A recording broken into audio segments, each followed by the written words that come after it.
زوايا الكاميرا.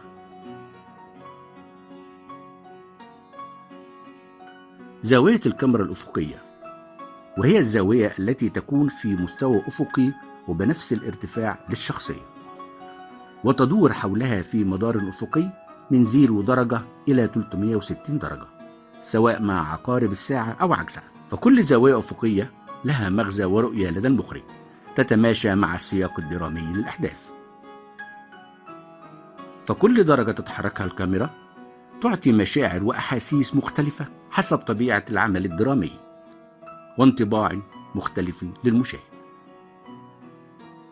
والتصوير الأمامي المباشر للشخصية ونظرة عينه على العدسة لها الكثير من الدلالات الدرامية. وبالطبع زوايا الكاميرا الأفقية في الأعمال الدرامية تختلف عن البرامج الحوارية أو اللقاءات الصحفية أو مع مراسل الأخبار.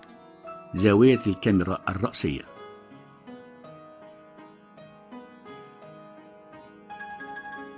عند تحريك الكاميرا لأعلى أو أسفل الشخصية تبدأ هنا الرؤية في إنشاء وجهة نظر مميزة وينتج عنها ديناميكية داخل الكادر. زاوية الكاميرا العالية داخل السياق الدرامي لها دلالات كثيرة وحسب طبيعة السكريبت. زاوية الكاميرا المنخفضة تولد الشعور لدى المشاهد لرؤية الشخصية المصورة بوجهة نظر تختلف عن الزاوية العالية. نستخلص من هذا أن وضع زاوية الكاميرا يكون لدواعي إيضاح رؤية معينة يريد المخرج توصيلها إلى المشاهد.